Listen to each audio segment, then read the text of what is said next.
Lu latar belakang perawat ya? Perawat, cuman udah murtad kan. Beberapa mungkin beberapa tahun yang silam ya pernah ngelihat video-video yang hipnotis tuh dipakai buat aneh-aneh dalam tanda kutip ya. Ngedukun, mengakui bahwa ada satu masalah di hidupnya dan ya misalnya gue punya masalah. Dia mengasep lah. Iya. Ini nih gue menerima, gue bermasalah nih sama ini gitu loh. Itu. Tahu nggak bro, si ini kemarin nggak penting anjing gitu kan gue taruh.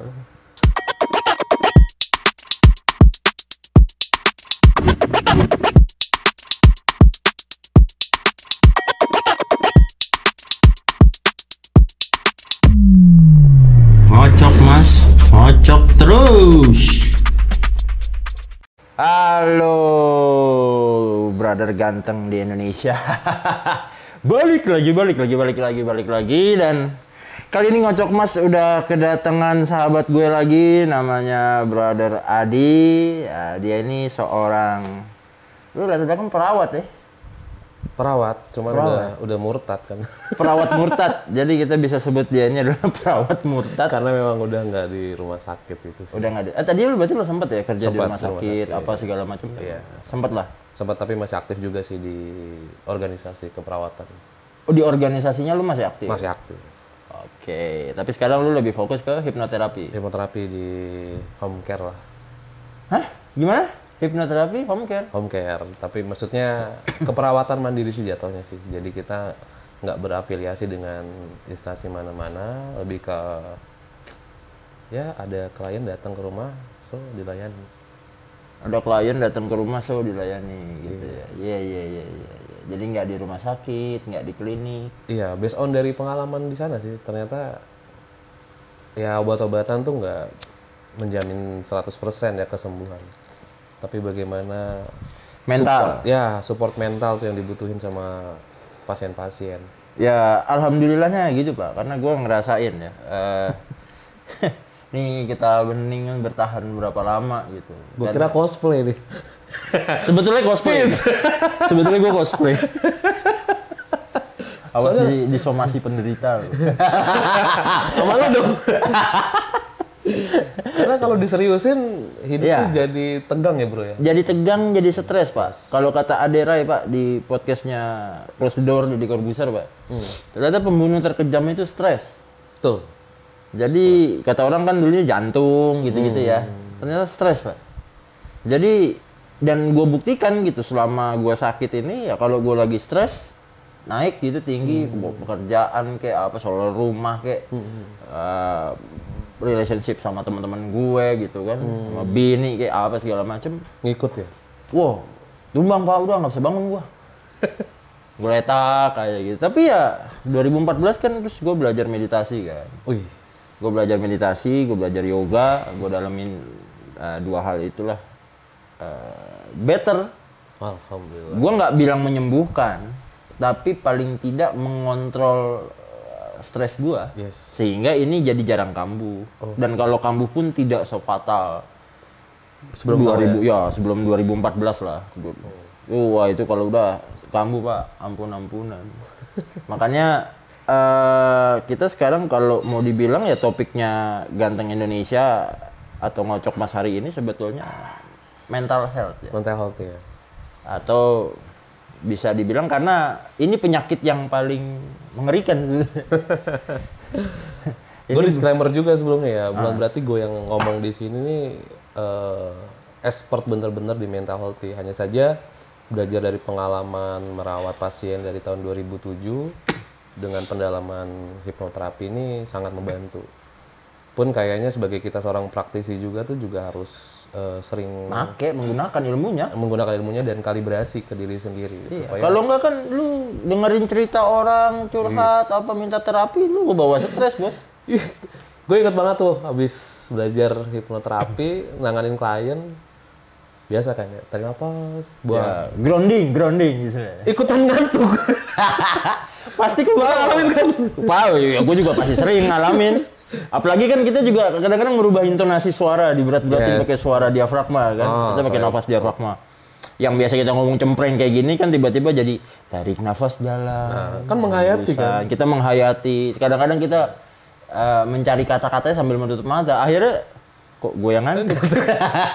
Apalagi curhatan mereka gitu kan. Curhatan mereka ini pasti masuk juga sadar nggak sadar ke subconscious mind ya, atau pikiran bawah sadar kita. Ya kebetulan kan saya juga dulunya pembelajar dan terapis juga gitu. Cuman katanya kalau era-era sekarang mesti ngurus izinnya ribet nih sama dia. Gitu. Jadi gue males lah. Udah kalau mau bantu aja. Udah nggak usah buka praktek, nggak usah minta bayaran. Ini kasarnya gitu aja.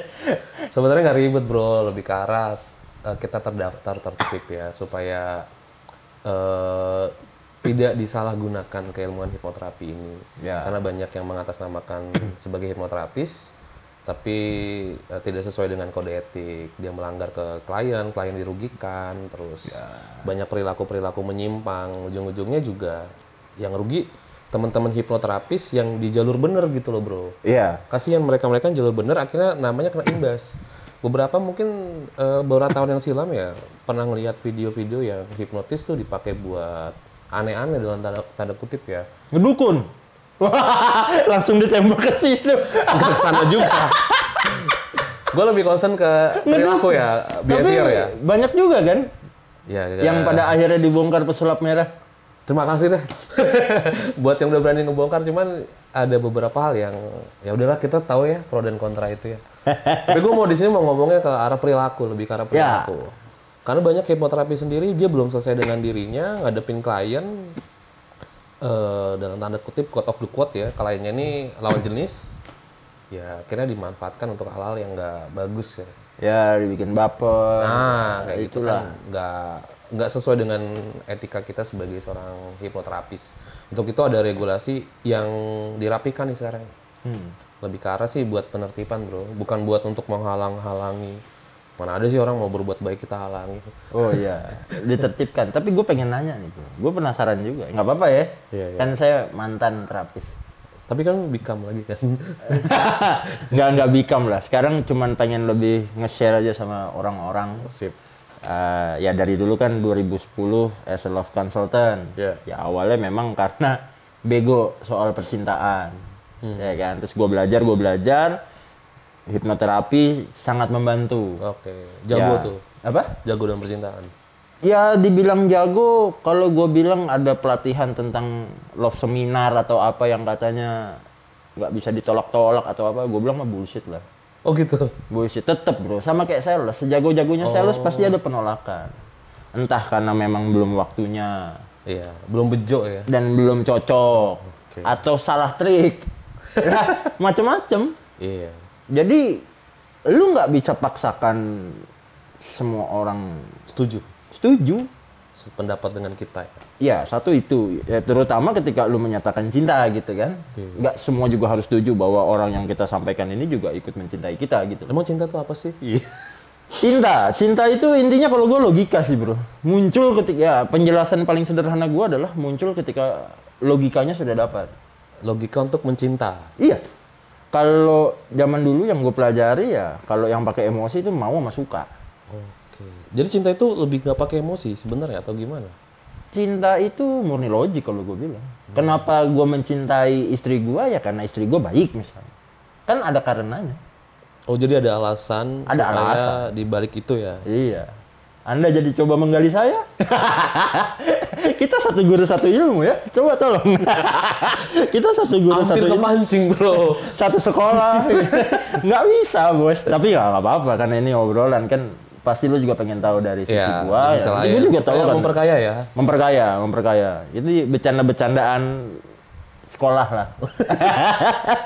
Ya dalam arti kalau buat gue memang pengalaman as a love consultant ini ya karena sama waktu itu bro. Gue menghadapi banyak orang yang datang putus asa dengan cinta atau gimana? Nggak tahu kenapa ya itu sedikit. Ya dulu waktu awal-awal memang datang, mas gue pengen dapetin cewek bantuin. Jadi gue buka jasanya gitu, gue kawal. Ya gue jujur aja terpesona dengan film Hitch pada waktu itu. Oh, terinspirasi. Terinspirasi dari film Hitch untuk mendampingi orang. Ya ada coach untuk bisnis, ada life coach. Nah gue untuk love coach. Ya jadi ya gue temenin tuh dia lagi ngedate, gue main laptop gitu kan. ganti topik gitu kan. Oh, sempat ada FTV-nya juga? Enggak kalau FTV-nya. Tapi ya apakah itu detektif semua cinta? Ya kurang lebih. Karena tetap aja gue pasti stalking ceweknya dulu. Ya gue harus tahu. Karena cinta itu gue percaya dibentuk dari logik. Bukan berarti si cowok ini gue ajarkan memalsukan diri. Enggak lah. Tetap jadi diri lo sendiri. Kalaupun gue bilang ternyata gue lihat mereka nggak cocok, gue akan ngomong. Lu kayaknya nggak pas deh. Tapi terserah lu nih. Mau dilanjut apa enggak. Kalau misalnya nggak dilanjut, gue balikin duitnya dia. Ada garantinya fee-nya ya? Ada, kalau nggak dapet pun gue balikin, kecuali biaya operasional. Kayak misalnya gue harus nemenin makan, ya gue mantau apa segala macam. Makanya dibalikin aja. Kalau nggak berhasil. Gitu, gue muntahin, netes-netes aja. Karena menurut gue ya, itu sesuatu yang nggak bisa digaranti berhasil sih kalau cinta itu ya. Kayak contoh ya, orang berobat ke beberapa, gue ngomong realita aja ya, teman-teman ya. Ya buat teman-teman juga yang baru ngedalamin ilmu hipnoterapi ya pede aja gitu. Karena nggak semuanya tuh bisa kita obatin dan menghasilkan kesembuhan ya. Tapi diakalin bisa nggak nih? Menurut lo? Mungkin contoh nih. Lebih waktunya sih. Waktunya. Contoh, orang banyak bilang, lu kan hipnoterapi Ki. Kok lu nggak berhenti ngerokok? Ya karena lu mengimani rokok bagian dari diri lu. Itu gue mengakali. Ngakali gimana caranya? Biar merokok ini gue tetap sehat-sehat saja. Berarti kan lo ada... Ya, gue memanipulasi itu. Manipulasi jujur aja. Realita kan. Ya, dalam arti, ya gue satu alasannya kenapa lu nggak pengen berhenti ngerokok, karena gue nggak pengen berhenti. Niat, yang tadi lu bilang nggak bisa digaranti. Iya. Ya kalau guanya nggak pengen, mau almarhum guru kita Pak Yan, kayaknya susah. Nah itu juga yang gue maksud nih. Sejago-jagonya orang udah atau setinggi-tinggi orang udah sekolah ya, itu nggak ada yang pernah menggarantikan kesembuhan sih. Susah Pak perilaku Pak. Ya contoh ya, udah profesor nih, nggak pernah kan lu ngeliat misal dokter spesialis jantung yang berobat ke profesor ini jantungnya sehat, dijamin sembuh gitu. Profesornya aja deh. Makanya itu, jadi kalau untuk teman-teman yang ngeklaimnya terlalu bluffing ya hati-hati aja sih teman-teman, karena itu baik lagi ke diri kita. Itu nanti jadi tuntutan kita dalam berkarya, menebar kebermanfaatan. Ujung-ujungnya pesan yang mau disampaikan itu malah nggak nyampe. Dengan bluffing yang terlalu berlebihan. Apa adanya aja, paparkan kejujuran, hasilnya akan begini. Gue rasa klien malah akan lebih nyaman deh. Kalau gue sih fair-fairan aja, karena gue bilang kalau misalnya nih pasiennya titipan dalam tanda kutip ya, quote of quote ya, ini nggak mau dihipnotis nih dia nih, nggak mau dihipnoterapis. Nggak mau dihipnoterapi, tapi orang lingkungannya nih kayak ngojek-ngojek gitu. Itu susah Pak. Dia yang daftarin yang ini, ya udah langsung cut di awal. Nih kalau nggak ada kesadaran di awal ya nggak bisa. Gue terakhir, cuman nggak dibayar ya, daripada ntar saya kena semprit sama asosiasi bapak. Jadi temen gue minta tolong, kakaknya ini bermasalah. Nggak tahu kenapa tiba-tiba suka marah-marah apa segala macam dan suka halu sendiri. Tapi kan orang begitu, mau dihipnoterapi nggak? Tidak mau, pasti begitu. Pasti nolak. Akhirnya saya colong, Mbak. Pelan-pelan dari obrolan. Ngobrol, enak nggak? Suka zikir nggak, Mbak? Suka. Langsung. Zikir yuk. Zikir apa? Ya zikir aja, cuma nyebut nama Allah. Saya kan positif itu. Cakep. Iya, zikir, ngantuk juga, Pak. Tidur juga, blok. Ya, kalau gue mencolong itu kan demi kebaikan. Dan gue cuman, itu disaksikan keluarganya. Full disaksikan adiknya, ponakannya, anaknya. Karena gue selalu begitu. Setiap terapi orang, minimal kalau dia datang sendiri, saya rekam. Nah, ada aturan itu nggak sih di asosiasi? Direkam. Iya, kalau gue sih direkam. Cuman wajib gitu. Jadi untuk kalau ada... Untuk dapetin kompetensinya ya. Satu kompetensi, yang kedua kan menghindari fitnah. Ada barang buktinya di situ kan. Karena juga pernah ada case yang dapat klien lawan jenis, tiba-tiba klien terus cuat-cuat di medsosnya, bilangnya dia apa-apain nama... Instagram tuh rame dulu. Itu ya untuk mencegah. Ya teman-teman, melayani klien dengan hipnoterapi itu sebenarnya membahagiakan loh. Kita dapat pembelajaran kehidupan dari klien-klien kita yang datang. Cuman ya tadi banyak banget. Pesan awalnya kita jangan terlalu bluffing ya untuk membuat orang tuh trust ke kita. Nggak perlu gitu kok, cukup kencengin ibadah juga insya Allah ada yang... Ya, gua setuju lah soal itu. balik lagi. Nggak usah terlalu iklan, terlalu bluffing gitu. Dan emang sebenarnya nggak boleh ngiklan sih menurut Haris. Emang ya? Iya. Saya pakai lawyer ya? Iya, nggak boleh ngiklan. Serius lu? Serius. Why? Karena masuknya kan kalau teman-teman yang awam tuh ke... Kalau di Kemenkes ya? Iya. Aturan dari Kemenkes, nggak boleh ngiklan. Nggak boleh ngiklan. Orang bisa tahu gimana? Ya kita kan berbagi aja di medsos kita. Oh, edukasi aja? Edukasi aja. Ya, kayak yang hari ini kita coba lakuin lah. Nah, secara nggak langsung. Kita banyak mencoba berbagi ya. Berbagi, dibilang mengedukasi, ya tadi kan kita bukan expert banget. Iya. Cuma di atas jam laut, terbang lumayan lah. Masih ada. Di atas langit masih ada langit. Ya bos, bertahun-tahun bos ngurusin begini bos. Cuman buat para guru nih bukan maksud untuk menggarami air laut ya. Ini mudah-mudahan atas sependek pengetahuan saya sih berbagi di sini sih. Nah iya dong, harus dong. Namanya berbagi. Karena gua sendiri kan lagi sering sharing soal love nih gue. Gue lagi sering soal love dan produk gue pun kan soal love nih. Apa nih produk? Ini minuman, seduction pheromone. Jadi ini parfum yang udah gue mix dengan hormon pheromone ya, bentuknya dari chemical juga pastinya. Gitu efeknya kan. bakal gimana tuh orang kalau pakai itu? Nah ini banyak yang salah kaprah juga, bluffing juga nih. Oh gitu? Ya gue berani klaim. Orang katanya pakai ini semprot, wah parfum cewek bisa nempel. Tak dulu, gitu loh. Sugesti jangan. Ya, enggak juga. Jadi, lu maksudnya dia tersuges sama kalimat feromon apa gimana kata-kata feromon? Feromon itu it works. Oke. Tapi in one condition. Satu, kita Indonesia, bos. Iya. Enggak se ekstrim itu juga cewek tiba-tiba ngelendet di Indonesia. Iya. Kecuali ini bukan obat perangsang yang dikasih ke perempuan. Kan banyak tuh di marketplace jual-jual obat sekali semprot langsung jadi gitu. Bahkan parfum biasa pun dibilang parfum ini dijamin bakal bikin cewek tapi lu nggak ada kandungan feromonnya gitu. Wah ini nelitinya yang udah ada kandungan feromonnya aja lu nggak berani ngeklaim? Nggak berani ngeklaim bos. Paling gue berani klaim cuma 30-40%. Sisanya apa? Balik lagi si cowok ini. Berarti nggak worth it dipakai dong? Ya worth it lah. Gue pakai kok. Karena kan balik lagi ketika skill lu sudah mumpuni, attitude lu bagus. Ini jadi additionalnya tambahannya ya? Iya, ini pelengkap. Oh, pelengkap. Kayak sayur pakai garam atau pakai mecin gitu lah. Berarti ini yang udah punya pasangan nggak boleh pakai dong ya? Iya wajib dong. Biar pasangannya tambah nempel atau gimana? Iya, gua aja tiap malam pasti pakai. Loh nanti kalau dapet yang lainnya, ikut gimana? Itu kan kembali ke elunya aja. Case-nya, gua pakai feromon ini gue suka beli dari luar dulu.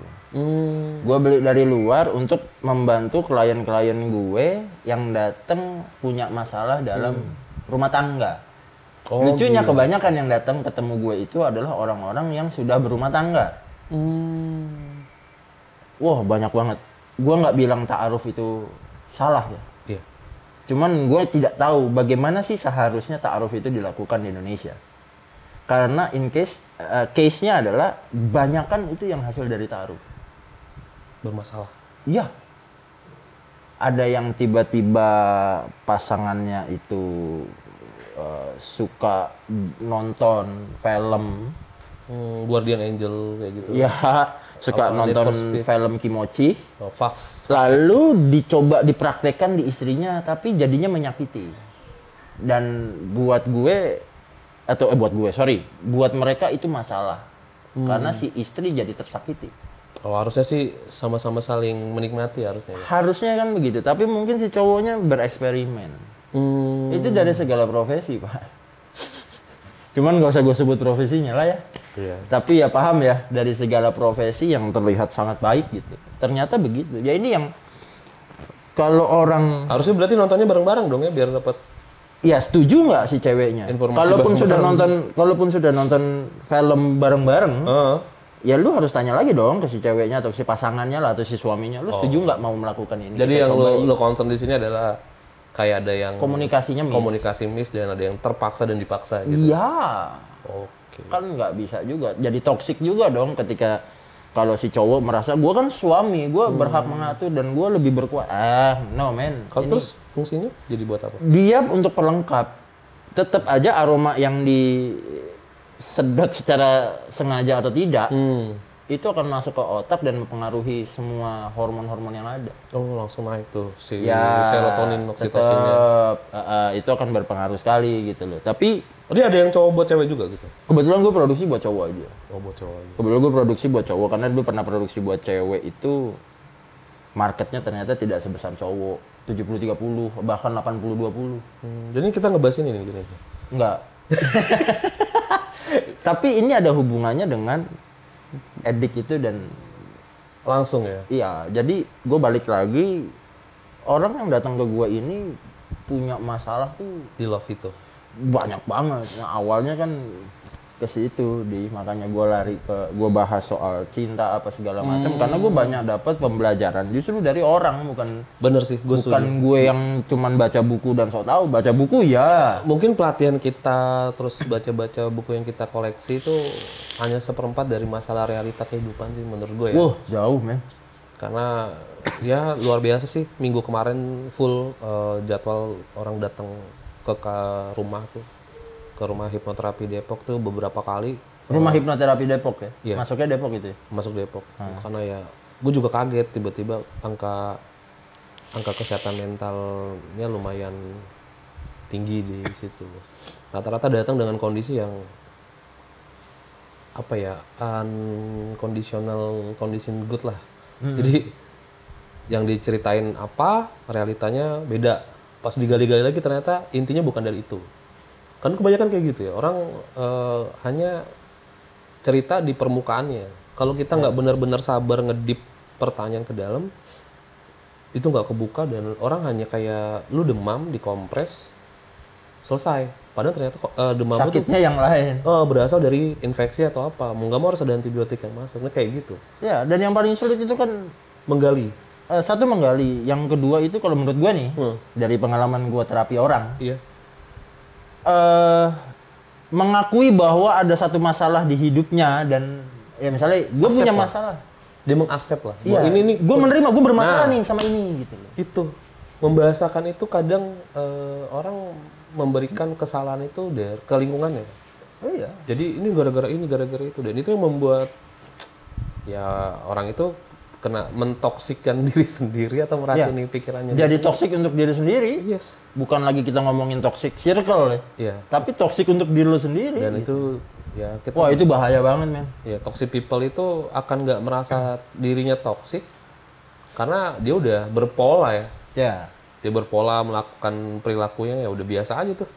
Aha. Nah, orang yang ngelihat dari kacamata normal atau awam, lihatnya kok nih dia nggak ngerasa bersalah, nggak ngerasa ada empati gitu. Dan kan menurut dia itu fine-fine aja. Ya kalau misalnya nih ya, ini gue dapet case kemarin itu, si anak usia 20 tahun ya. Dia minta, tau gak sih lo game online tuh, yang Mobile Legend tuh? Iya. Kan ada push rank tuh. Abis tuh duitnya buat di diamond. Dan gue dikasih WhatsApp anaknya kebetulan ibunya yang konsul kan. Yang datang ibunya doang? Ibunya, karena ibunya tuh ya tadi gue bilang kalau titipan tuh agak berat. Dia pengen gue tuh menghipnoterapi anaknya, sementara gue harus kaji dari ibunya dulu nih ceritanya seperti apa. Kalau Mas Adi nggak percaya, nih saya tunjukin WhatsApp-nya. Isinya tuh maaf ya, kata-kata kotor. Lu bangsa tamat sih. Maaf ya ngomong kayak gitu ke seorang ibu, belum dikirim-kirim.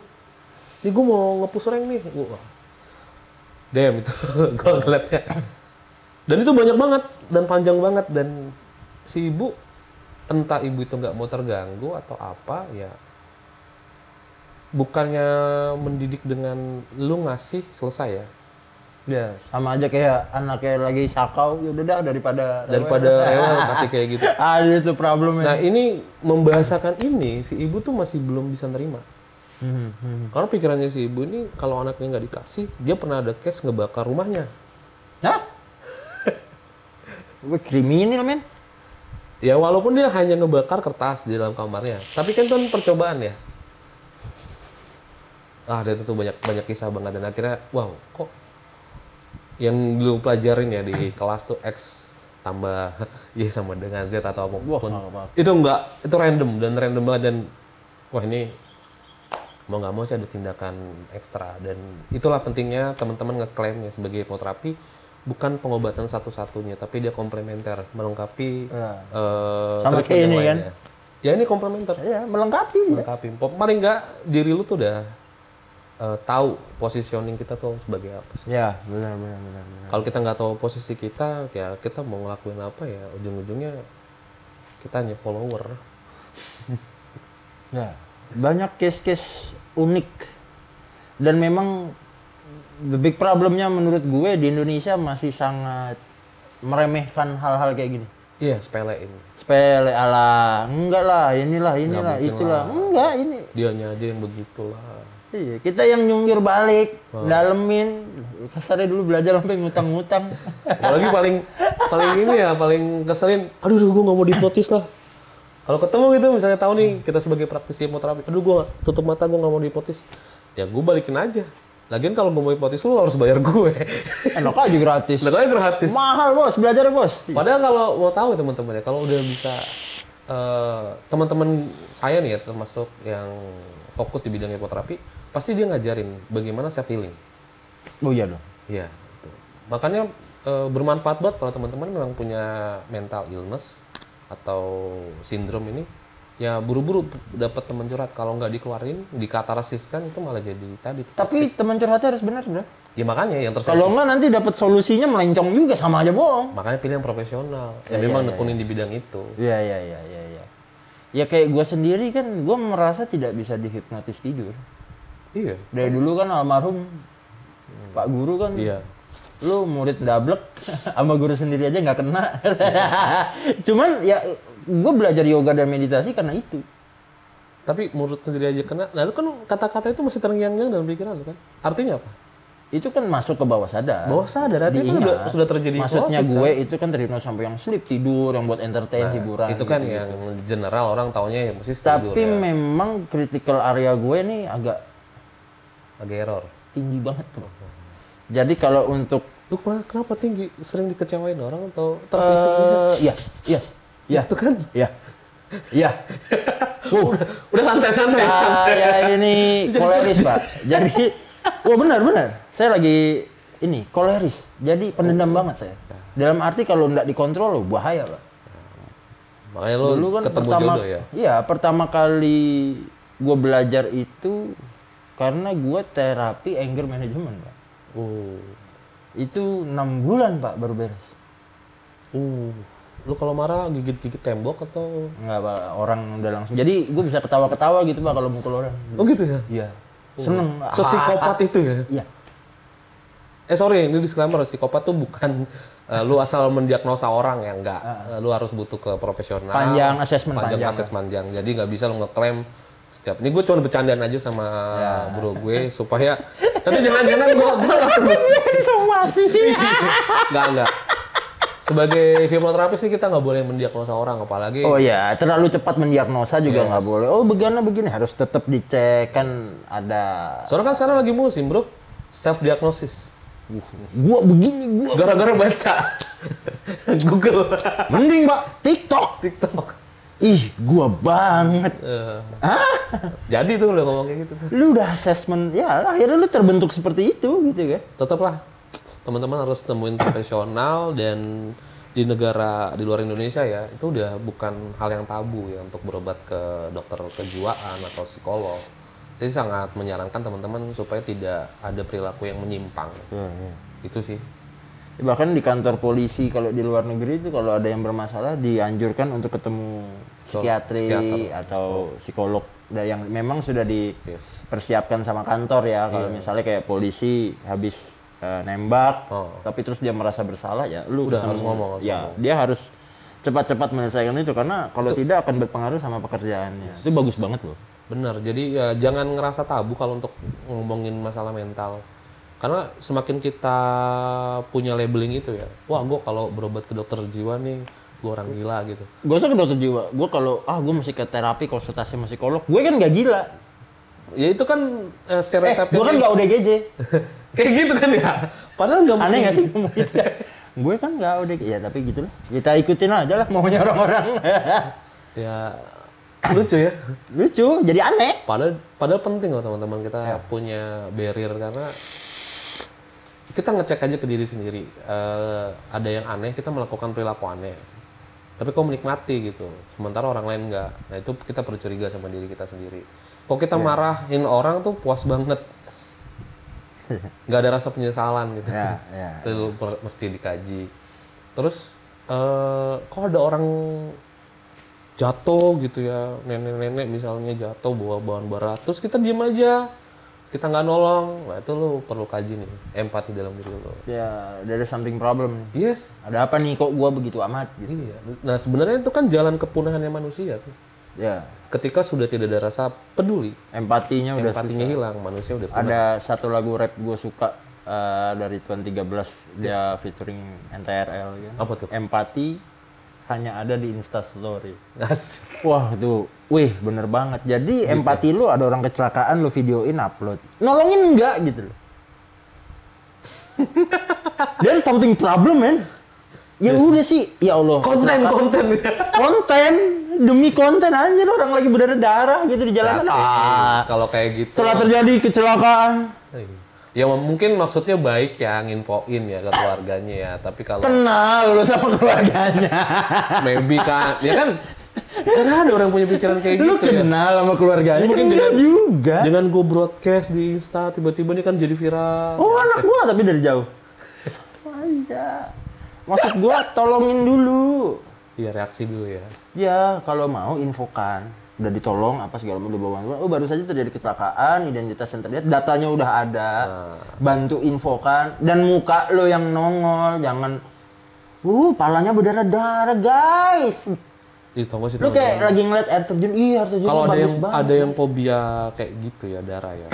Aduh gue lupa namanya fobianya, fobia hematofobia apa ya, lupa gitu istilahnya. Itu orang bisa nggak tenang. Kalau udah ngeliat video-video yang makanya stoplah penyebaran video kayak gitu. Ya video yang berbau kekerasan, darah atau apa gitu kan. Ya tujuannya informasi, minimal di blur. Blur lah, betul. Minimal di blur. Kalau nggak tahu caranya hubungi jasa editor profesional ya. Nanti saya tulis link saya. Ya, tapi kalau ngomong soal perilaku kita orang-orang ya banyak banget yang bisa dikupas dan dikaji gitu kan. Iya. Tapi ini bukan gibah ya? Bukan gibah, maksudnya. Ini kita riset ya. Ya sebetulnya dasarnya karena keresahan. Ya dan ngamatin. Ya nggak bilang juga bahwa gue dan lo nggak punya masalah sendiri yang berbau perilaku dan mental. Pasti ada, nggak mungkin enggak gitu kan. Cuman paling tidak kita menerima dan kita menyadari bahwa itu harus dirubah. Intinya sadar sih bro. Sadar, makanya kalau orang Buddha ya kalau nggak salah bilangnya awareness, kesadaran. Di Islam pun juga. Ya sama kan. Kesadaran penuh. Supaya kita bisa. Kenapa sih kita butuh sadar? Supaya kalau kita sadar tuh kita bisa mengendalikan hal itu. Lu setuju nggak sih kalau kata guru-guru kita tuh kalau dalam kondisi hipnosis itu sebetulnya adalah kondisi kesadaran tertinggi? Lah ya ngomongin kesadaran. Kesadaran tertinggi untuk ada sambungannya dong. Ya makanya kan dibongkar nih. Loh, iya dong. Makanya di terapi masuk dalam kondisi theta supaya mencapai kesadaran tertinggi. Ya, sadar. Oh iya gue ngelakuin. Sebenarnya gini, ketika kita kondisi ini gue mesti hati-hati ngomong ya, kalau nggak takut salah terjemah dan dipotong ya sebagian. Sebenarnya masuk ke kesadarannya terpuncak tertinggi adalah ketika di pikiran kita tuh hanya tertuju ke satu hal. Ya. Kalau lu lagi sadar gini, pikiran lu banyak kan? Ya. Tiba-tiba anak lu lewat gini, hilang lagi pecah. Ya tadi kan. Iya. Tiba-tiba nih lampu mati tuh, jeda. Panas kamera, overheat, jeda. Hilang kan? Hilang. Nah, sadar. Kan jadi kesadarannya terbagi-bagi. Nah, mungkin dianggap kesadaran tertinggi karena push energi kita ke fokus pada satu titik gitu. Problem self. Karena di meditasi pun kan begitu. Iya. Ketika mencapai kesadaran tertinggi ya lu cuman fokus kepada nafas. Ya kan? Jangan yang lain. Makanya kalau di Islam tuh mungkin bahasanya khusyuk. Khusyuk lagi sholat, Allahu Akbar. Astagfirullah opor ayam. Kan belum gue matiin kompor. Itu masalah. Kameramen kok jangan ketawa kameramen. Kameramen ini ketawa dia pasti sering begitu dia kayaknya. Lagi Allahu Akbar, dah jemuran belum gua angkat lagi ya, hujan lah ya. Suara handphone ting ya cewek gua nih. Ya. Bahkan itu. Ada yang sampai mepet-mepet ya waktu sholatnya. Gara-gara nanggung nih drakor. Ya. Dia antara sholat dan drakor. Pas lagi takbir pun, aduh tadi siapa? Ya. Sujinho. Itulah nama-namanya ya kan. Jadi banyak yang sebetulnya orang tuh mesti tahu aware banget sama knowledge soal ini. Ya nggak perlu dalam-dalam, minimal kulit-kulit yang utama. Ketika untuk pendalaman bisa minta tolong dengan bantuan profesional. Nggak harus juga kan semua orang di muka bumi ini belajar hipnoterapi, tapi paling tidak kalau mereka aware. Mau penting belajar shortcutnya keilmuan psikologi. Keilmuan psikologi itu luas banget bro. Mungkin yang udah S1 aja mungkin merasa belum cukup, lanjutin lagi kan. Karena memang luas banget, nggak bisa kita klaim ya bahwasanya gue udah paling ini loh, dengan metode gini udah paling cocok tuh semua orang. Enggak sih, karena semua orang tuh unik. Ya karena sebetulnya hipnoterapi kan metodenya itu aja. Iya. Forgiveness. Balik lagi ke sana, dapetin awareness, rubah perilaku. Nah jalan untuk itu kan kita mesti banyak input. Tahapan itu yang orang nggak tahu. Iya. Makanya butuh profesional. Nah lucu lagi baru belajar ya. Mungkin baru dasar sama agak-agak mau coba terapi orang gitu ya. Udah buka training. Oh banyak Pak. Saya dulu dengar info Pak, belajar hipnotis gitu kan. Datang aja ke sini. Datang ke sana cuman ya gini doang hipnotis gitu. Gimana?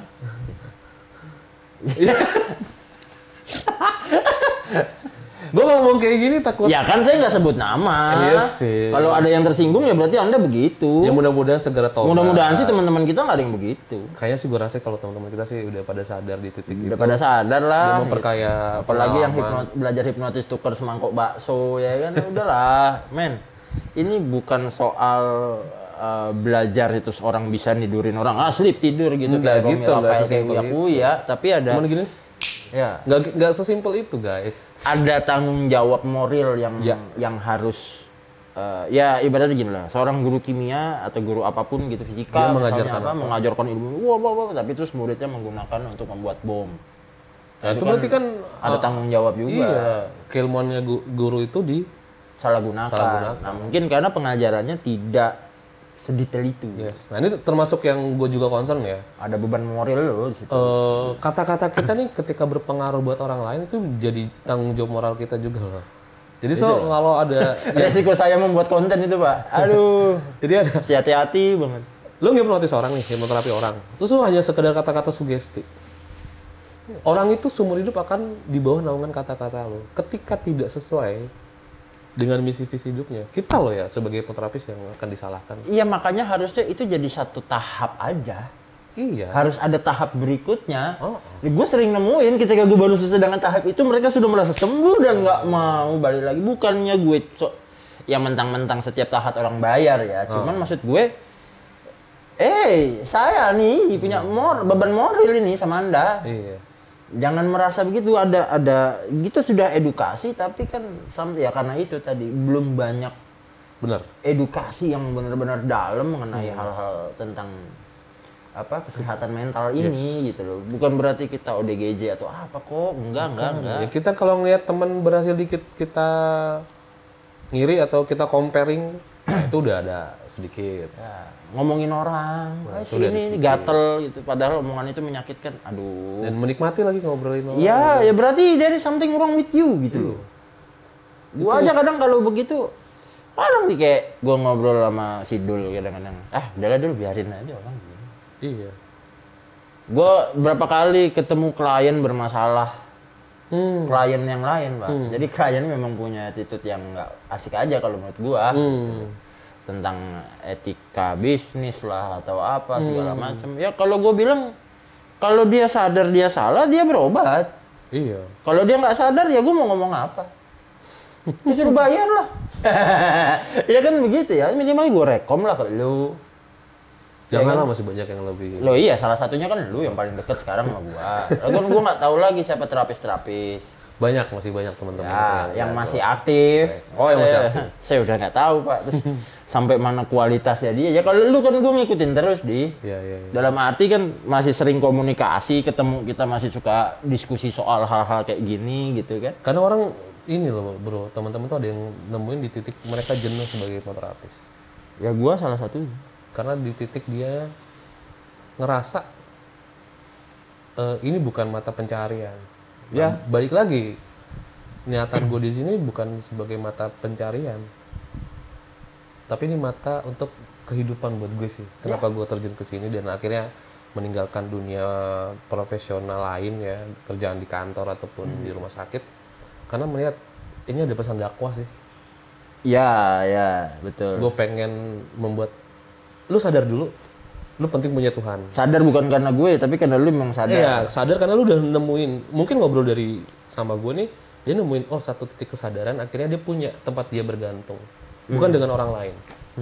Karena gimana pun juga kalau kita bergantung sama orang lain, ujungnya pasti kecewa. Mau ekspektasi lu tinggi, semua hubungan baik kan kayak gitu ya. Pertama pasti kan, ya bro lu tenang aja, nanti gue bantuin ini, bla bla bla bla bla. Kita ngegantung berhari-hari, berbulan-bulan. Gak enak banget. Ujung-ujungnya lupa sama ibadah. Ya, bener. Banyak banget gitu. Ya kayak gitu, dan ya ini yang bahasan yang lu kemarin kasih lempar ke gua, lu pernah ngadepin toxic people nggak sih di kayak gitu?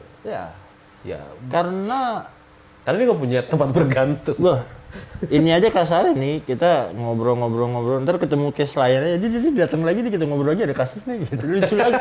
Jadi sosok Adi ini bisa akan berkali-kali muncul di Ngocok Mas gitu. Kenapa? Karena kalau gue bilang pembahasan soal mental ini nggak bakal ada habisnya, men. Dan aduh, gimana ya? Kalau orang nggak punya kesadaran untuk merubah dan untuk dibilang berobat nanti, gue nggak sakit gitu. Ya minimal butuh bantuan teman untuk memperbaiki diri lah. Kalau gue kan gitu. Kadang kita juga nggak pakai hipnotis kan. Enggak. Kadang kita cuma pakai teknik lain yang nggak mesti dihipnotis gitu loh. Dan kita sering banget pakai kayak gitu. Iya, kan. itu mah jalan ketika gue lebih pakai hipnotis tuh untuk empowerment sih. Karena gue yakin setiap orang tuh punya potensi dalam dirinya, hanya saja dia belum kenal sama dirinya sendiri. Iya. Kalau dia udah kenal sama dirinya sendiri, lo ngeliat jalanan luas. Ya. Nah, lo ngeliat kesempatan yang sempit, makanya disebutkan kesempatan. Mapnya diperluas. Kalau istilah kalau di NLP ya, kita yang belum tahu NLP mungkin Neuro Linguistic Programming, salah satu turunan dari hipnosis dan hipnoterapi lah ya. Hipnoterapi. Cuman tanpa hipnotis gitu kan. Dia lebih ke skill komunikasi lah ya. The map is not the territory gitu kan. Nah, mapnya ini yang diperluas. Jadi nggak usah buat hidup. Kita main game aja nih, gue kayak main Dynasty Warrior, kalau mapnya ketutup hilang. Bukan hilang, bingung jalannya kemana. Gitu. Tapi kalau mapnya diperluas, kelihatan semua. Tapi map itu juga perlu diupdate. Oh iya dong. Kalau nggak lu nyasar. Pasti kalau ada jalan yang tertutup ternyata udah nggak bisa di sini. Nah, itulah fungsinya diskusi. Memperluas map. Iya dong. Jalanku hanya untukmu kok. Iya. Cuman lu aja nggak nanya jalan ke gue kan. Bukan berarti gue tahu jalan, tapi gue pernah lewat jalan itu. Ya, lu mau coba nggak? Nah. Hasilnya begini, itu di gue. Di lu bisa jadi berbeda. Kita sama-sama eksperimen. Ya, hidup itu kan belajar terus ya. Yes. Eksperimen terus. Jangan sampai lu ngerasa puas ya di titik. Ngomongin toksik nih kan banyak ya, nggak cuman soal diri kita. Tadi ngomongin lebih ke self toxic. Nah, ya kan. Tapi ya kita punya teman, kita punya pasangan, kita punya mitra bisnis. Kita punya klien bisnis. Nah ini kan, wih gila. Ini kalau di breakdown satu-satu. Curhat ya? Nggak curhat. Gue rasa lu juga pernah ngalamin. Jangan berbohong gitu loh. Dalam arti, ya, kalau kita semua orang ngalamin lah. Ya kebetulan kan lu gue sama-sama berbisnis. Yes. Walaupun belum pernah bermitra. Ya kalau bermitra belum kita kan. Ya. Real bermitra. Belum kasih gitu. Kerjaan sih langsung. Kerjanya beda, Pak. Saya kerjaan di belakang. Iya. Bapak yang kasih kerjaan saya. Amin, insyaallah. Gitu kan. Tapi cara ngatasinnya ini akan selalu menjadi apa ya? Cara ngatasinnya ini belum ada gitu loh. Belum ketemu way-nya.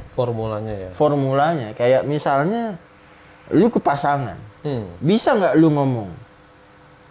Lu buat lu dia toksik nih. Mengganggu banget. Tapi lu tega nggak coba ngomong? Kamu coba deh ketemu sama Adi terapi. Misalnya gitu. Misalnya gue ngomong ke bini gue gitu. Tega nggak lu ngomong gitu? Satu. Terus ke partner bisnis. Men, kayaknya lu harus ketemu deh sama temen gue. Atau kenalan gue ada tuh hipnoterapi. Coba. Lu pikir gue bermasalah? Lu yang bermasalah yang ada di ribut ya? Ribut, Pak. Klien. Ya kalau gue sih prinsipnya gini ya. Datang minta jemput. Pulang no say goodbye. No say goodbye dada gitu. Hilang aja udah ghosting. Dar gitu kan. Jadi gimana? Kan nggak mungkin juga, Bu. Gue daripada nyuruh dia ke hipnoterapi mendingan, Bu, bayar. Bayaran kurang nih. Karyawan banyak nih, Bu. Iya. Iya kan? Ya ini gimana? Serba salah ini. Orang harus punya yang tadi kesadaran masing-masing. Cuman problemnya, gue selalu benar itu. Mungkin termasuk gue juga pernah begitu. Nggak mungkin nggak pernah. Ini kan belum ada solusi. Kalau menurut kacamata lu gimana soal kayak gini-gini? Teman bisnis toksik lah, gila. In case ya di pembelajaran gue ya bro ya. Yang dibutuhin sih satu sih, lu nothing tulus. Cuman kalau di bisnis kan susah nothing tulus bro. Maksudnya nothing tulus tuh gini ya. Ya tadi kalau lu ngegantungin rezeki lu dari temen itu, lu kan ngerasa fake selamanya supaya mendapatkan hubungan itu. Untuk case-case tertentu, gua pribadi ya sekarang, gua lebih memperketat aja sih. Memperketat SOP gue ya? Pribadi. Iya filter kan. Gue lebih memfilter. Ya, contohnya kayak gini deh. Lu mau ketemu sama gue kan? Ya. Misalnya kayak gitu. In case gue emang nggak bisa, ya gue ngomong apa adanya. Iya. Bukan berarti gue maksa-maksain. Tapi waktu gue cuman ini. Terus gue jadi ngebela-belain lu. Cari waktu lain lah. Lu menyakiti diri lu sendiri. Kan kebanyakan kayak gitu. Ya. Supaya orang lain senang, malah menyakiti diri sendiri. Atau karena lu malas repot. Malas berdebat apa ya gitu-gitu kan. Bangun pertama tadi gue bilang nothing tulus adalah supaya kita munculin kejujuran apa adanya. Iya. Ya kayak bisnis kan. Kalau bisnis diselubungi dengan hal yang fake, ya ibarat kata nih minum air nih ya. Ini air ini ada kekuatan ini macam-macam bla bla bla bla bla. Padahal sejatinya ya air ya ciptaan Allah ya dari mana aja juga bagus. Kalau kita nggak jujur di awal, kita akan terus dihantui. Jadi kebohongan yang tidak disadari. Iya, karena kan, suatu saat nih ada orang nuntut nih. Ya. Ternyata airnya nggak berkhasiat apa-apa. Nah, ini yang gue bilang tadi tuh kan, afirmasi kan, sama kayak afirmasi. Ketika kita self-toxic, kita menghantui, merajami kata-kata yang negatif ke dalam diri kita, itu akan menjadi sesuatu yang memanggil hal yang negatif. So, kalau di hubungan tadi, dapetin yang kayak gitu, ada cara lain sih untuk ngatasinnya gitu.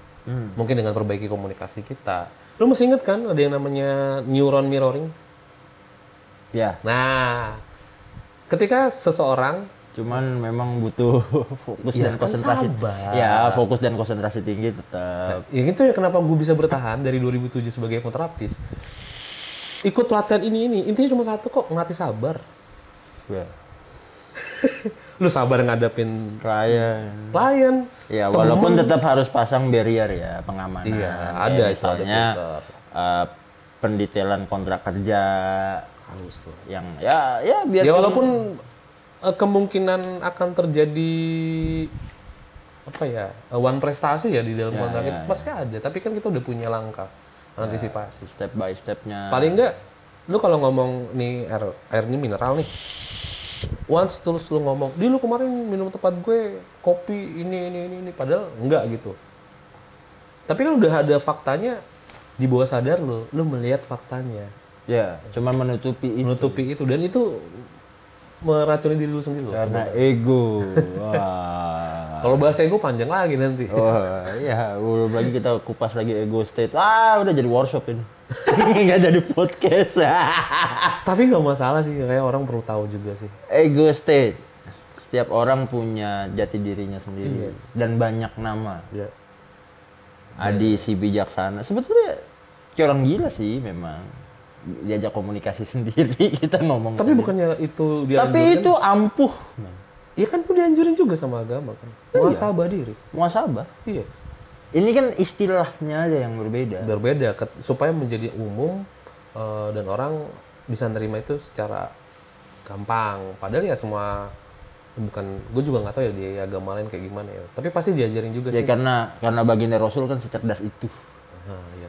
Dia memberikan nama-nama agar orang mudah mempelajari kan sebetulnya begitu kan. Betul. Jadi cuman kadang-kadang kulitnya aja belum sampai deep. Deepnya dong gitu kan, kayak muhasabah terus apa yang ngelakuin itikaf lah di masjid, terus itikaf itu lo ngapain gitu kan. Selfie bro. Ya iyalah. Gue nih soleh lo, gue selfie.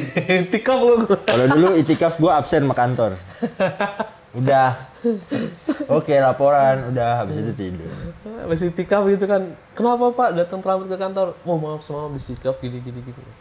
Ada case kayak gitu, ada. Cuman itu mungkin di negara lain lah. Konoha lah ya. Negara Konoha. Kalau di Indonesia kayaknya sih soleh-soleh sih. Enggak. Kayaknya soleh-soleh. Kalaupun mau berbuat amal sih, kalau bisa ditutupin gitu. Kalau bisa nggak perlu dikontenin lah. Nggak perlu dikontenin. Orang Indonesia kayak gitu loh bro. Nggak perlu dikontenin. Nggak perlu dikontenin kalau ngasih berbuat kebaikan. Kalau bisa tuh jangan ada kamera. Ya. Giliran orang datang minta bantuan, saya nggak bisa kalau begini. Gimana? Oh, itu salah Anda. Itu negara lain. Kebaikan Anda. Kalau mau bagi-bagi aja. Kenapa harus dikonten? Karena gue berpikir. Karena itu disukai mah kontennya. Gue pernah mikir gini nih. Awalnya ngeliat video kayak gitu tuh, mantep ya. Terus gue kebayang. 200 juta orang Indonesia datang ke rumah dia. Ya nggak terjadi 200 juta, tapi banyak terjadi. Minimal 10% dari penduduk kita. Dan itu pun pas ditolak, dikonteni lagi, Pak. Saya nggak bisa kalau tiba-tiba kamu datang. Saya itu mau bantu orang karena hati saya. Dikonteni, Pak. Ini yang namanya ego kan? Hah? Betul nggak? Ya. Hati yang mana nih? Hati yang kekontenan itu, Pak. Hati-hati berkonten berarti. Ya dalam arti gini, orang ada yang suka, ada yang enggak. Pro kontra. Tapi banyak yang nggak suka kan orang tuh. Yang nggak tahu sih, gua nggak pernah lihat datanya. Terhadap prestasi baik orang pasti orang banyak yang nggak suka. Oh kalau itu. Kalau ngomongin secara pengalaman ya, bukan by data. Ya. Seumur. Asik ya? Ada burungnya. Ini bukan efek, ini real. Asik ya? Berarti direstui ya Mas Mestan ya? Direstui obrolan kita di semester. Karena dari kemarin kalau siang-siang nggak ada suara burung, Pak. Pas ada gua suara burung. Muter-muter nggak di rumah ini? Ya asal jangan gagak, Pak. Wah, itu. Pasti lu pernah dengar mitos kayak gitu kan, teman-teman? Wah, ada burung muter-muter. Ada apa di rumah itu? Padahal tau nggak, burung itu nyariin sarang yang enak di mana? Positifnya gitu. Positifnya begitu aja. Ya kalau orang-orang di situ mungkin hawanya juga asik-asik, dia akan buka sarang di situ. Iya. Ya, karena kan hewan mungkin cukup obrolan kita kedengeran kan. Dia pada mau nimbrung gitu kan. Ya nih, gue juga punya burung toksik. Burung toksik aja. Baik lagi ke toxic tadi tuh. Lu tau gak sih efeknya toxic itu apa? Gimana? Kita mungkin ya, tadi kita bukan seorang toxic people ya. Atau mungkin kita juga gak sadar kita ini toxic. Tapi gara-gara kita temenan atau berada di circle yang toxic, mau gak mau lu jadi ikut-ikutan toxic. Nah disebut toxic karena mendatangkan kerugian. Jadi ini definisinya kayak gitu. Bagi korban maupun bagi dirinya sendiri. Ya, pasti. Selagi dia masih menganggap ini madu atau multivitamin, dia nggak menganggap itu toksik. Nah kerennya, orang yang udah pernah merasa, gue pernah meracuni orang nih dengan kegiatan gini, dia sadar, gue tuh salut banget sama orang itu. Gue pernah nggak sadar menjerumuskan ini temen gue kayak gini, gue nyesel banget. Tapi penyesalan itu sebaiknya jangan diungkapin ke orang lain. Ke temen sendiri aja, ke sendiri juga dan ke temen kalau bisa, kalau masih hidup ya. Minta maaf langsung, syukur. Langsung, dan itu nggak minta maaf langsung, minimal secara visual dia sudah minta maaf. Ya minimal kan. Perilaku toksik dalam pertemanan kan yang paling dasar apa menurut lo? Toksik. Yang paling dasar dulu deh. Apa ya? Minjem duit, ya sih. ya kan? Yeah. Minjem duit habis itu ghosting kabur. Ya itu berdebah. Berdebah. Kalau gue bukan itu. Apa kalau lo? Lu datang ketemu gue cuman buat apa? Lu kontak gue lagi kerja sibuk, lagi berkarya. Lu datang buat ngomongin orang. Bisa. Gue risih. Ngomonginnya maksudnya diulang-ulang dan hanya itu terus pembahasannya. Kalau gue langsung gue kasihin voice. Ngomongin orang bukan curhat ya Pak. Ngomongin orang. Iya kan itu sama aja curhat kan? Iya bisa jadi sih. Tinggal lu kasihin voice. Wah lu maksudnya kategori cleansing nih. Voice. Abis itu nggak balik lagi, nggak apa-apa. Nggak apa-apa. Gue sekarang mulai memfilter itu dengan cuman senyum dan hahaha gitu doang. Habis itu nggak gue baca-baca kan diem Pak. Ya jujur aja. Karena apa ya? Ketika lagi konten editing atau apa kan lu butuh fokus. Editing aja nih Pak. Kemarin gue baru ngedit podcast. Gue ngedit 2 podcast Pak. Dari produktif sekali Bapak ini. Siang sampai sore. Dan itu kan kalau podcast nih, misalnya gue ngobrol 1 jam sama lu. Berarti kan 1 jam itu harus gue pantengin Pak. Iya juga sih. Jujur aja ngedit podcast itu lebih melelahkan dibandingkan ngedit film pendek gue. Oh sih. Film pendek tuh gue bisa berdebat gitu, bahkan sama si Dul nih, kameramen gue, kita suka sedikit berdebat positif ya dalam arti. Pak, kayaknya warnanya ini, nah tapi kalau diginiin jadi ya gitu lah. Untuk sesuatu yang baik, dibilang berdebat ya berdiskusi lah ya Dul ya. Kita lebih ke diskusi lah sebetulnya. Hebat ya. Kalau Mas Dul nih hebat. Oh iya, dia bisa tahan gitu. Wah, tahan banget. Sama lu. Tahan banting banget ya. Tahan banting banget. Tapi cepet banget Pak dia belajar. Dari benar-benar nggak ngerti kamera, sekarang udah bisa. Saya seneng kalau dia mulai mendebat. Kalau dia nggak berarti dia cinta. Ya, kalau dia nggak mendebat Pak ketika berkarya. Wah, nih orang berkarya setengah-setengah malah saya mikirnya gitu. Tapi karena dia mendebat, Pak, tapi kalau ini dia ngasih masukan tuh gue seneng belajar gitu kan. Nah, apalagi kalau cuma yes gitu kayak, wah ini nggak enak. Ya, bisa jadi partner ya? Gimana ya? Kan gue sama Dul ini kan berpartner. Iya, harus saling isi berarti ya? Ya, bahkan kalaupun misalnya gue punya karyawan yang gue gaji bulanan, gue juga berharapnya dia mendebat gue. Kenapa? Enak, jadi punya sama-sama, punya tujuan pengen bikin konten bagus. Walaupun bagus itu sifatnya subjektif ya? Ya, subjektif, selera. Tapi bisa disepakati selama alasannya jelas. Yes. Bahkan di dunia kreatif yang sekedar misalnya, Pak ini kurang kuning atau ini kurang biru sedikit. Karena setiap warna itu kan pasti mendeliver sesuatu, berkomunikasi. Pak kalau gini kelihatannya jadi sore kan, Bapak pengennya pagi. Oh berarti pagi terangin dikit nih dulu. Oh iya coba. Nah itu. Nah kalau di podcast itu Pak, bener-bener yang gue pantengin omongannya itu. Oh belah, angle pindah biar orang nggak boring. Dan itu sejam. Lu gimana cara ngatasin, bukan ngatasin, bikin lu kuat sejam itu? Tipsnya apa? Gua selesaiin, gua keluar, berhenti dulu, tidur atau ngerokok dulu, pergi dulu. Nah itu balik lagi ke tiba-tiba ada yang datang ini langsung ngeganggu banget pasti. Iya, asal tidak negatif sifatnya nggak ada masalah. Tapi kalau udah nyeritain orang, kalau udah tiba-tiba, mending Pak pas gua udah selesai, pas gua lagi ngedit asik-asik, kling, apa nih? Gitu kan. Gua pikir dia misalnya, Pak data ada yang kurang ya atau apa gitu kan. Oke gitu. Tahu nggak bro, si ini kemarin nggak penting anjing gitu kan, gue taruh. Nggak dibales, nggak enak. Padahal surat ring yang ditunggu-tunggu adalah bukti transfer kan. Wah itu. Kadang gitu teman-teman, lo jangan. Cuman memang habis itu saya harus transfer lagi ke istri, Pak. Itu kewajiban bro, itu kewajiban. Antara ditunggu dan tidak. Ya numpang lewat. Jadi lo langsung aja yang numpang lewat ya? Enggak lah, tapi dalam arti ya pasti akan muncul perasaan bohong. Bohong kalau ada suami yang wah saya ikhlas. Bohong. Tapi paling tidak kalau gue sih fair-fairan. Lu bisa benahi itu, Pak. Kalau gue fair-fairan, gue dapat segini. Tapi kalau bini gue happy, gue nggak ada beban. Gue juga happy. Ya udah gue ganti. Bohong kalau kita nggak pernah muncul terbesit pikiran-pikiran nakal, Pak. Masih manusia kita, Pak. Iya, paling nggak kan buat bukan me time, pula. Bukan me time ya. Nih bisa dapat kasaran dapat sekian, lu berapa persen? Iyalah, tetap itu ada kok. Ya, tapi emang kewajiban sih. Iya. Ya enggak? Cuman namanya Bapak mau coba mancing-mancing saya. Kita patahkan lagi. Jadi kalau mau lihat dua orang bersilat lidah, oke, sekarang waktunya. Pasang timer dulu. Ini dua pasang lelaki, satu sekolah, satu perguruan, ya kan, yang sedang mencoba saling menjebak. Biasanya kalau konten-konten kan kayak kemarin siapa Andros ya? Si Andros. Wah, gue mah dijebak mulu Bang Rifki. Nah, ini ketemu satu level nih saya, seru. Main jebakan Batman. Jadi saya harus pasang kesadaran penuh. Saya nggak boleh mikirin kipas. Jadi kejawab kan? Apa? Hipnotis meningkatkan kesadaran tinggi kan? Kesadaran tinggi. Salim saya. Salim lah. Amin. Udahlah, besok saya dalamin ilmu hipnotis lah. Udah nggak usah syuting-syuting lah besok lah.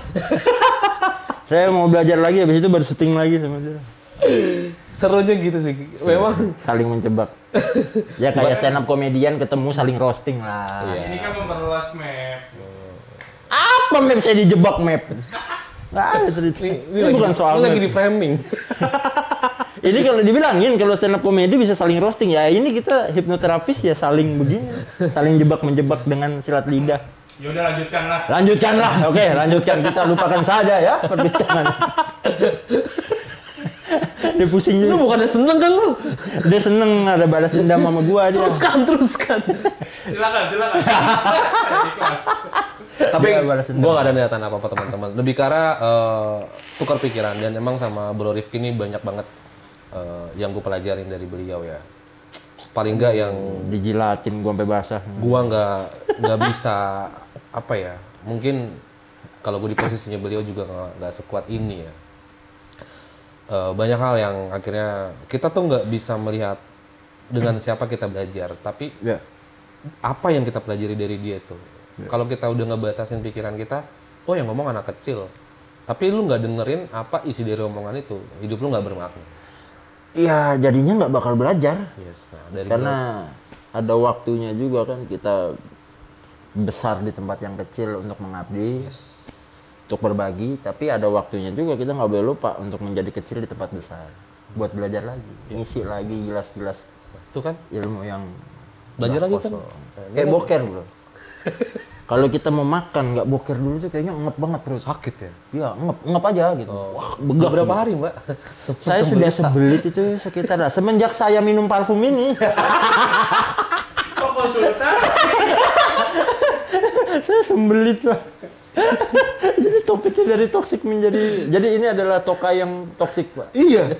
Toksik nggak kalau itu di tempat yang salah? Tokai toksik pak. Beol di celana, toksik pak. Jadi toksik banget kan? Apalagi tiba-tiba lagi lari pagi jogging, lu nginjek bekas. Nah, secepirit pak. Udah pada udah dilap-lap gitu kan, terus lu masuk ke kerumunan orang, tiba-tiba orang. Nah pelajarannya apa yang dia lakukan saat ini adalah sedang mensugesti teman-teman yang sedang menonton, itu hati-hati. Hati-hati, Anda sedang diasosiasi oleh dia. Ya? Jadi pikiran Anda sedang dimanipulasi oleh Adi, jadi hati-hati, ini jago manipulasi dia. Ini sering melempar nih, padahal beliau ahlinya. Cuman ya udahlah, karena lempar lagi. Di rumahnya iya aja, daripada gue nggak bisa balik ya. Lempar lagi. Jadi ya buat teman-teman yang mungkin belum apa sih gitu kan. Cuman emang kata-kata tuh seberbahaya itu. Sesakti itu. Ya kita yang udah paham sedikit lah ya, kita masih harus banyak belajar. Tapi udah sering ngerasain lah. Betul. Bercandanya kita tuh kejam sebetulnya. Makanya hati-hati juga teman-teman yang suka ngebully dan menikmati gitu. Misalnya lo ngebully orang, dia punya ini dan lo nikmatin itu, lo udah masuk ke dalam kondisi lo sedang mentoksikan diri lo sendiri sih sebenarnya.